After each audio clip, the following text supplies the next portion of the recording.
Hi viewers, I'm Dr. Kashish, Manager Quality at Paras Health Panchkula, and today we have with us Dr. Amit Bansal, who's working as Senior Consultant, Robotic and Minimal Access Surgery at Paras Health Panchkula.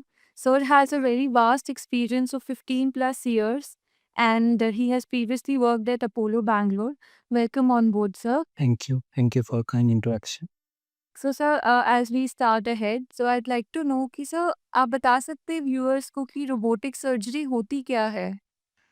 Robotic surgery basically robotic assisted surgery है. Basically we have four arms in the robo which we use जिसको हम instruments जिस पे लगा के हम minimal invasive तरीके से उसको उस organ पे target करके उसको हम operate करते हैं. उससे क्या है कि मिनिमल इन्वेसिव तो है ही है ये, क्योंकि 4 छोटे कट लगते हैं। क्योंकि रोबोटिक इंस्ट्रूमेंट्स हमारे बहुत पुली सिस्टम से वर्क करते हैं। We control it from the outside. Surgeon console पे बैठ के हम उसको कंट्रोल करते हैं। तो we use the finest movements of our hands to control those instruments and they work on pulleys. So when they are working on pulleys, जब वो पुलीज़ पे काम कर रहे हैं, तो वो 360 डिग्री रोटेशन, मेरा हाथ 180 डिग्री घूमता है, वो 360 डिग्री घूमते हैं। तो उससे हमारी प्रिसिशन और कुछ ऐसे काम जो हम नहीं कर सकते हाथ से, वो कर सकते हैं। प्लस जो रोबोटिक कैमरा है, वो ऐसी जगहों पे पहुँच जाता है, जहाँ पे हम यूजुअली अपने हाथों के साथ, क्योंकि हमारा विज़न और हमारे हैंड्स की कुछ ये इनबिल्ट वो प्रॉब्लम्स हैं जो कि हम नहीं ओवरकम कर सकते, तो वो रोबो ओवरकम कर लेता है। So sir, if we start on with our second question, कि आप बता सकते हैं how is robotic surgery different from laparoscopic or any other form of conventional surgery? See, robotic surgery is not different actually. It basically the inside we are doing the same thing. अंदर हम same ही काम कर रहे हैं. It is a form of minimal invasive surgery. जिसमें we make 4 holes or maybe more in some surgeries. तो उस hole के through we put robotic instruments and we attach the robotic arms और then we start the surgery. We control those robotic arms from the console as I told you earlier कि हम बाहर से बैठ के उस रोबोटिक आर्म को control करते हैं. ये डिफरेंट इसलिए भी है कि लेप्रोस्कोपी में हम टीवी में देख रहे हैं, वो 2D विजन दे रहा है हमें, ठीक है? कुछ अभी 3D लेप्रोस्कोपी सेट भी आ गए हैं, बट इसका इनबिल्ट 3D विजन है. तो it gives us advantage of both open as well as laparoscopic surgery, ठीक है? प्लस जो इसकी विजन है that is 10 times the normal vision. तो जब 10 टाइम्स हमें बड़ा दिखेगा, तो हम स्ट्रक्चर को क्लियरली आइडेंटिफ़ाई कर पाएँगे. तो जैसे मैंने बोला था आपको कि प्रिसिशन ज़्यादा है. तो प्रिसिशन क्यों ज़्यादा है? क्योंकि हम स्ट्रक्चर क्लियरली आइडेंटिफ़ाई कर रहे हैं. तो जो आसपास के स्ट्रक्चर जिसको हमको नहीं छेड़ना चाहिए, उसको हम क्लियरली आइडेंटिफ़ाई कर रहे हैं. तो हमारे जो डाइसेक्शन प्लेन्स हैं, वो बहुत क्लियर, साफ-सुथरे हैं. तो एंड रिज़ल्ट भी ऑब्वियसली बेटर रहेगा. जैसे बहुत लोग का पेशेंट्स का मिथ होता है कि क्या रोबो परफॉर्म कर रही होती है surgery, is it a robot performing a surgery और is it a doctor, like they have this myth, तो आप बता सकते हैं कुछ इस हाँ, बारे इस डॉक्टर के बिना रोबोटिक सर्जरी नहीं हो सकती. हाँ, ये आपने सही वर्ड यूज़ किया, मिथ है ये. क्योंकि अगर सर्जन अ, ही जैसे भी कि मैंने बताया कि कंसोल में बैठ के सर्जरी करता है। ये कोई एआई नहीं है, आर्टिफ़िशियल इंटेलिजेंस नहीं है कि भी हमने उसमें फ़ीड कर दिया कि भी आपको ये सर्जरी करनी है तो रोबो अपने आप कर लेगा, नहीं। तो बेसिकली रोबोटिक आर्म्स वैसे ही मूव करेंगी जैसे हम उसको मूव करना चाहेंगे। तो क्योंकि रोबोटिक आर्म्स मेरी आर्म्स की जो इनएबिलिटीज़ हैं उसको ओवरकम कर रही है, तो इसीलिए वो सर्जरी थोड़ी बेटर हो जाती है। जैसे उसके इंस्ट्रूमेंट 360 डिग्री घूम सकते हैं। मेरी जो रिस्ट की डिग्रीज़ ऑफ रोटेशन है वो सिर्फ़ 4 तरह से है, उसकी 7 डिग्रीज़ है। तो ये एक प्लस पॉइंट है रोबोटिक सर्जरी का एज़ कम्पेयर टू कन्वेंशनल और इवन लेप्रोस्कोपी। लेप्रोस्कोपी में भी मैं इंस्ट्रूमेंट अपने हाथ में ही पकड़ के सर्जरी कर रहा हूँ। तो इसीलिए ये एक ओवरकम कर जाता है उसको रोबोटिक सर्जरी, बट कर सर्जन ही रहे। ये एक बड़ा मिथ है, बहुत सारे पेशेंट्स मुझे पूछते हैं आके, तो उनको ये क्लियर करना पड़ता है कि भई ऐसा नहीं है कि भई रोबो अपने आप कर लेगा। वो पेशेंट्स कैसे पूछते हैं? पेशेंट्स पूछते हैं कि सर वो मशीन दा की भरोसा है, वो कुछ भी कर सकती है ना? तो वो एक मिथ है, हमें ये हर पेशेंट को बताना होता है कि भी नहीं, ऐसा नहीं है कि रोबो अपने आप कर रहे हैं। तो सर मैं ये पूछना चाहती हूँ, काफ़ी पेशेंट्स को लगता है कि robotic surgery is very expensive. Like so sir आप ये बता सकते हैं हाउ ट्रू इज़ दैट? देखिए, robotic surgery definitely equipment based surgery है, तो इक्विपमेंट की जो कॉस्ट है वो पेशेंट्स को पास ऑन होगी। बट क्योंकि इसमें जो रिकवरी बहुत फ़ास्ट है, आपके जो नंबर ऑफ स्टेज़ अगर हम कन्वेंशनल सर्जरी से कंपेयर करें, तो काफ़ी कम हो जाते हैं। तो जब नंबर ऑफ कम days of stay in hospital कम हो गया, तो डेफ़िनेटली जो कॉस्ट इधर सर्जरी की बढ़ी है, उधर कम होगी। तो वो जो ऑफसेट हो जाती है कॉस्ट, तो अल्टीमेटली हम देखें कि बहुत ज़्यादा पैसे ना खर्च के हम एक बेटर सर्जरी करवा सकते हैं। With other advantages I have already told you कि वो एडवांटेजेस तो मिलेंगे ही मिलेंगे रोबोटिक सर्जरी के, और कॉस्ट इतना नहीं है कि भी हम वो एडवांटेजेस ना लें। So basically, when we tell the patient, so we always give option to the patient. तो पेशेंट को हमने बेनिफिट वर्सेस ये obviously cost is a risk. तो patient only has to weigh कि भी हाँ, मैं उतना जो थोड़ा बहुत कॉस्ट इंक्रीज़ हो रहा है, तो उसको मैं अफ़ोर्ड कर सकता हूँ या नहीं।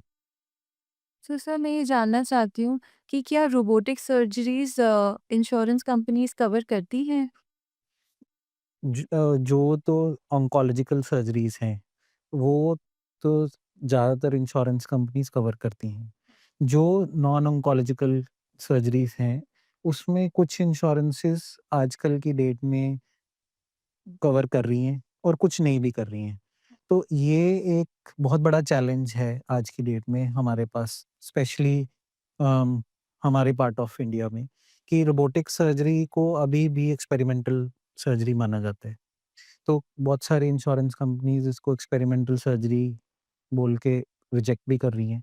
बट क्योंकि ये एक एडवांस ट्रीटमेंट है जो कि 2000 सन 2000 से हम कर रहे हैं, और हमारे रोबो भी साथ-साथ इवॉल्व हो रहे हैं। सर्जरी के साथ-साथ रोबो भी इवॉल्व हो रहे हैं। तो ये जो सर्जरीज़ हैं, they are not experimental, they are US FDA approved, और अब जो लोकल बॉडीज़ हैं, उन्होंने भी अप्रूव कर दिया। तो इसको ज़्यादातर इंश्योरेंस कंपनीज़, जब से ये आया है कि गाइडलाइंस आई हैं कि भी ये अप्रूव्ड है, तो बहुत सारी कर भी रही हैं और बहुत सारी अभी नहीं भी कर रही हैं। बट ये फ़ेज़ चेंज हो जाएगा। आने वाले कुछ सालों में हमें लगता है कि भी ज़्यादातर कंपनीज़, इंश्योरेंस कंपनीज़ हम इसका कवर देंगी सभी पेशेंट्स को। सर पारस हेल्थ पंचकुला में कौन-सी रोबोटिक मशीन इंस्टॉल्ड है and how advanced it is? Paras health में हमारे पास जो मशीन है वो इंट्यूटिव कंपनी की है। इंट्यूटिव कंपनी यूएस की कंपनी है। सो वी हैव इंट्यूटिव की डाविंची एक्सआई। उनकी इंडिया में जो सबसे एडवांस वर्ज़न अवेलेबल है, वो पारस में इंस्टॉल्ड है। तो ये काफ़ी एडवांस मशीन है। इसमें बाकी रोबो से अगर हम कंपेयर करें, रोबोटिक मशीन से, तो इसमें वो सारे फीचर्स हैं जो कि हमें एक एडवांस सर्जरी करने में यूज़फुल हैं। प्लस इसके थ्रू हम टेली सर्जरीज़ भी कर सकते हैं। Okay, great, that's quite great.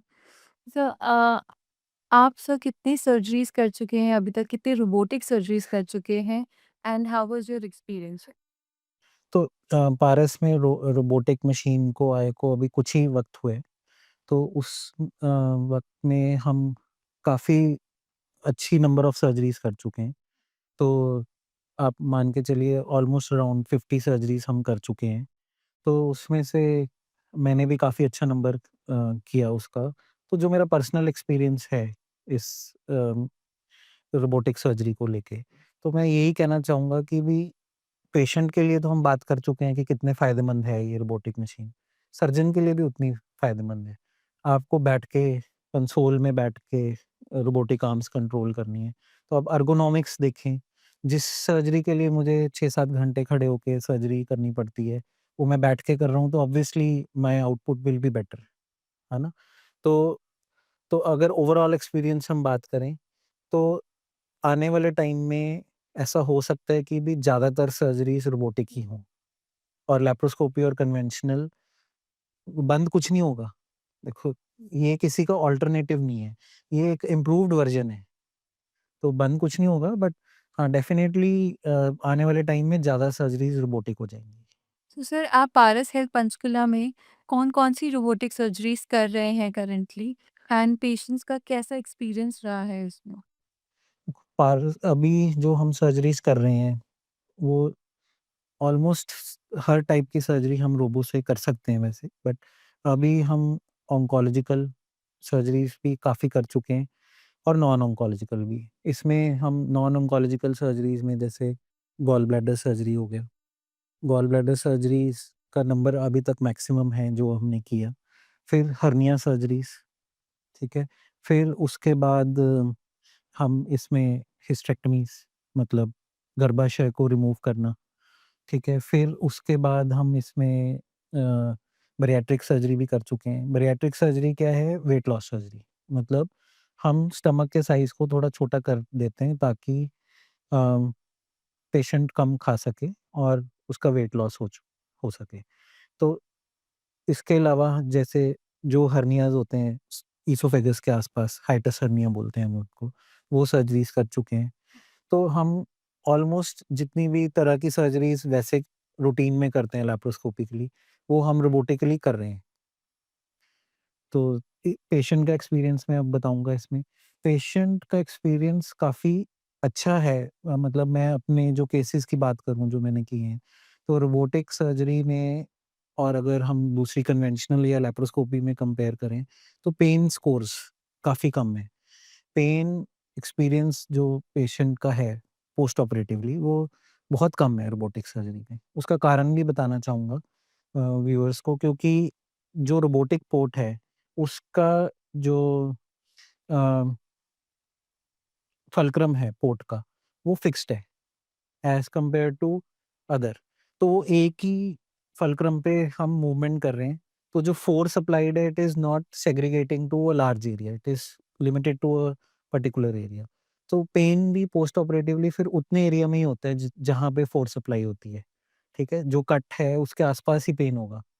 तो डेफ़िनेटली फिर पेशेंट का एक्सपीरियंस ज़्यादा अच्छा है। दूसरा है कि ब्लड लॉस बड़ा कम है इसमें, क्योंकि अब ब्लड लॉस कम है तो ऑब्वियसली रिकवरी बहुत फ़ास्ट है इसमें। हमें ज़्यादातर जो हमने मेजर सर्जरीज़ भी की हैं तो मुझे तो नहीं याद कि भी हमने किसी में ब्लड ट्रांसफ्यूज़न करनी पड़ी हो हमें रोबोटिक सर्जरी के बाद।